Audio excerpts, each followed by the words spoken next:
Team Fortress 2 is one of the best examples of a great game causing a ton of people to learn all the wrong lessons from it. Despite it being around for around 17 years at this point, it feels that no PvP game has been able to truly recapture what was great about it. Hence why complaining about Overwatch basically equates to free views.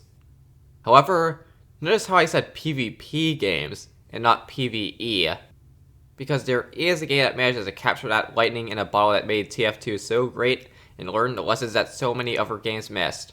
That game being none other than Deep Rock Galactic. But what makes it stand apart from your bog standard class-based shooter, besides it being a horde shooter rather than a dime a dozen wannabe esport? First, we need to look at the classes themselves, or rather, how there's only 4 of them. Deep Rock Galactic explicitly has a low number of classes, and for good reason too. In the modern hero shooter, it's commonplace to periodically add another character in the game to provide the players with more options. However, this comes with many downsides, those being power creep, load, eventual overlap between heroes, eventual overlap in character designs, stories going nowhere, IRS audience, the game becoming hard to keep up, can't stress abilities getting introduced, and probably some other stuff I missed. Main point is, adding new characters all the time is novel short term, and agonizing long term. There's a reason why the precursor to all these games, Team Fortress 2, kept it at only 9 classes for its entire lifespan, as character dynamics and matchups are more well defined, and the game can be properly built around all these classes. And considering how long this game's lifespan is, yeah, I think Valve made the right call. So Deep Rock followed suit. Although 4 classes aren't actually that odd when it comes to co-op games, so you can argue it was still a safe pick. Heck, you can argue a lot of the points I make in this video aren't exclusive to TF2, so feel free to point out other examples of games that do these elements right in the comments. Main point is, each of these classes have specific roles and the game is clearly designed around them. Scout mainly clears out the caves and kills priority targets. Driller shreds through fodder enemies and creates tunnels. Gunner does what you'd expect and provides support with shields and zip lines. And Engineer colonizes Hoxes using turrets and platforms. All of this is good and all, but there's a reason more modern class-based shooters have resorted to adding more characters to the game. And that's for variety's sake. More options means more ways to play the game, and more ways to play means more reasons to replay the game. However, Deep Rock Galactic has other ways to provide variety, as the classes themselves can be modified. These mods can change various aspects about the class, from specific properties of the tools to adding new functionalities to the weapons. An example is the Engineer's Auto Shotgun, which has a mod choice of either giving a higher fire rate while making it also fully automatic, or allowing the Warthog to shoot the turret to make it fire an explosive. Another good example is the Gunner's Minigun either letting you have every kill cool down the weapon, or make high heat a boon by setting the bullets on fire, or just making overheating an offensive tool for aggressive venting. Granted, the system is far from perfect, as Fin Containment Field easily beats out its competing mods, because you would want extra fire or splashes when you can fire hollow purple at bugs. Another system that is good in theory but needs more work is the perks. As while it seems like additional class options, most of the time the best perks are pretty set in stone, meaning there isn't actually that many options here. But this is a video about the stuff DRG got right. So what does it actually do right with class customizability? Say that TF2 does. Different weapon types. Each class has 3 primaries and 3 secondaries pertaining to their typical playstyle, but that doesn't mean that some weapons can get out there. A good example of this is the Driller, as primaries consist of elemental damaging weapons with the flamethrower, cryo cannon, and sludge pump, with secondaries being heavily sentimental with a basic pistol, a plasma pistol, and a microwave gun. This is already pretty good in terms of variety, but there's something else that enhances this further: overclocks. Not only do you get more variety in different weapon types within each class, but now these individual weapons can be either slightly buffed, be given new upsides and downsides, or get overhauled entirely. Let's take the PGL's overclocks as an example. You have 2 clean overclocks with slight damage and ammo boost respectively, 2 balanced overclocks in compact rounds and compact rounds but cooler, and a 2 unstable overclocks turning the weapon into either a single target weapon or a nuke. Once again, this is only 1 weapon for a single class. You can further modify the strengths and weaknesses with mods, so the number of options you have is basically unlimited, and you're still adding more overclocks to the game with every season. This means playing the game will remain fresh far into the foreseeable future. And to top off all of this, there's still even more customization with throwables, which add yet another unique facet to your kit. However, this is just talking about what you can do in the options selection. Let's talk about some actual gameplay elements, such as the movement of the game, and how it manages to learn from past movement systems. The basics of DRG's movement system consist of a typical walk, sprint, jump, and clamber, which is pretty typical and also functional. However, the more advanced options are where things get interesting. Take the RJ250 compound overclock for the PGL for example. While it's already a pretty good overclock with increased ammo and reload speed without costing too much damage, it also allows the user to rocket jump. In a vacuum this would be great, and it's in space so we're in a vacuum, but it's even better when you compare it to how it manages to balance depth and accessibility compared to previous counterparts. To demonstrate this, let's look at Team Fortress 2's rocket jump. It's an amazing movement mechanic that continues to get more powerful the better you get at it. However, it has one profit. It's kind of unintuitive to do at the start. Every time I introduce someone to TF2, I end up getting reminded on how much I struggled to properly do one when I was a beginner. Sure, some effort should be needed to do it, but it shouldn't be this cumbersome at the start, and this isn't even accounting for stuff like air strafing.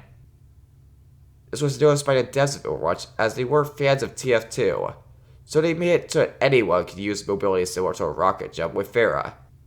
Alright, this is pretty cool. There's just one main problem. They got almost all the depth that Soldier's rocket jumps had.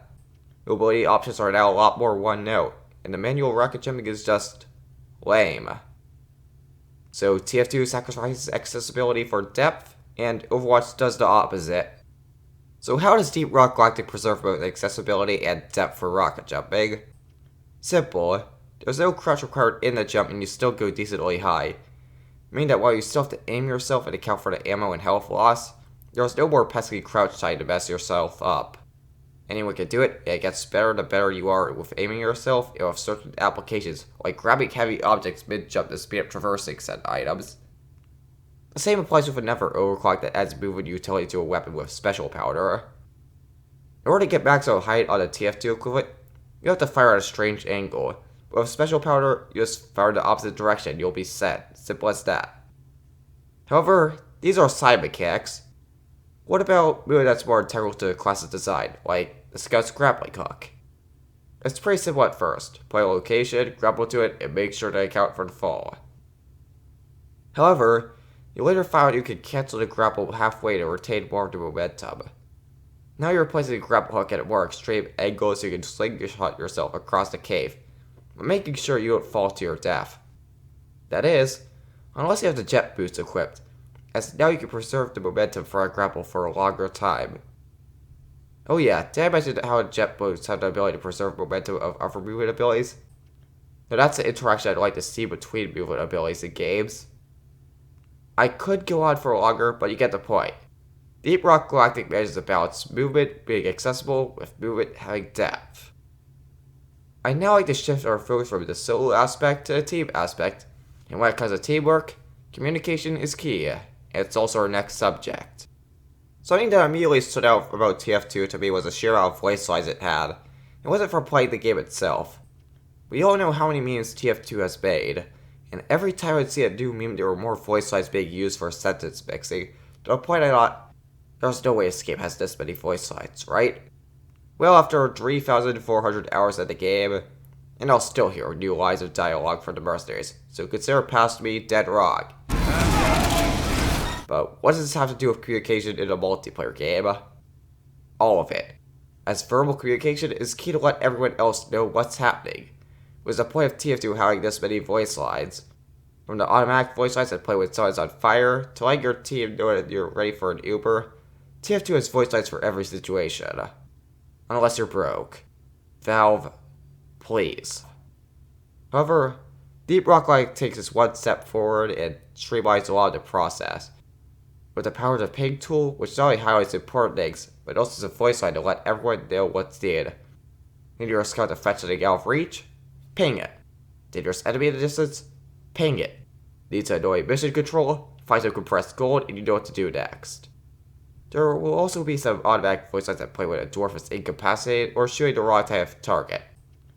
But I'd be doing this whole section as a disservice if I didn't mention the most important type of voice line of all. Rock and stone! Rock and stone! Yeah! It never gets old indeed. To end this segment, I'd like to know that voice chat is rarely used in Deep Rock Galactic due to the tools for communication already given to you being so efficient, you don't need it. As for text chat, it's used more often, but mainly a signal when ready to start something that will result in swarms coming over, or a boss, but you get the idea. Basically, the ping tool and the voice lines are all you really need to get information across to the public lobby. Finally, I'd like to talk about one more striking part of Deep Rock Galactic that makes it special in this modern era of shooters. The commitment to the art style. The world of DRG is an interesting one, as it blends the fantasy concept of dwarves and the sci-fi concept of space exploration, tying both together with advanced technology and caving through the ever-rich depths of Hoxes. Everything added to Deep Rock Galactic seems like a natural extension of this world, from every weapon, to enemy, to new piece of technology. When I joined the game in Season 4, it didn't even cross my mind that Deceptic, Spreader, and Sailtail were added this season, as they fit so well it felt like they would always have been there. This also applies to cosmetics, which is a nice breath of fresh air for the typical everything goes approach to cosmetics that has led every game becoming more disconnected from their original art direction, including TF2 to an extent. This is partially because DRG doesn't need to worry about selling cosmetics due to the upfront price tag, so they don't try to make a skin for every demographic, but also because Ghost Ship Games knows that the world they have created is naturally compelling, the best example being the fanbase of the game. This fanbase borders on a cold sometimes at how much this game's praises are sung, and how dedicated they are in game to the phrase, "No dwarf left behind." Sure, the mechanical rewards of everyone getting back to the drop pod may be a part, but the bigger part of people committing to make sure everyone returns to the drop pod safely is the culture that has been built around this game, with developers being a part of it. Everything in the game has been put to serve the experience of splunking through Hoxes, and therefore the people that already like this game value that same fantasy. The only other fanbase in a multiplayer FPS I can think of that has a similar passion to make sure people know the supposed greatness of their game is the Team Fortress 2 community, which also has a greater emphasis on building unique world for commitment to the theming. At least, for a time. Yes, it's not as bad as Rainbow Six, adding in Master Chief, or Fortnite, adding in Ice Spice, or whatever the heck is going off Call of Duty nowadays, but you cannot deny the general art direction of TF2 is straying from its original path, whether it be with the cosmetics or maps. Real shame too, as TF2 has been consistently praised for its art direction throughout its lifespan, but you tried to see it just become another anything goes game. Fortunately for us, we still have a game that came to its roots and only adds what would naturally fit the game, so it's safe to say we'll still be on our dwarf grind set for years to come. With that, we're getting to a good place to wrap it up. To recap, Deep Rock Galactic trades sheer quantity of classes for quality, as the 4 classes in the game each have multiple ways to be customized, whether it be through perks, weapons, weapon mods, or overclocks. Additionally, the movement of these classes follow the universal principle of being easy to initially use, while being difficult to use at its full potential, something that most movement-focused shooters struggle with. Furthermore, the great communication system the game provides makes sure that voice and text chat are just extras for more precise communication. And the commitment to the theming and art style is amazing and should be a standard for modern FPS. Overall, Deep Rock Galactic is an FPS reminding the most of Team Fortress 2, which is the greatest possible compliment I could give to a game. Thanks for watching, Rock and Stone.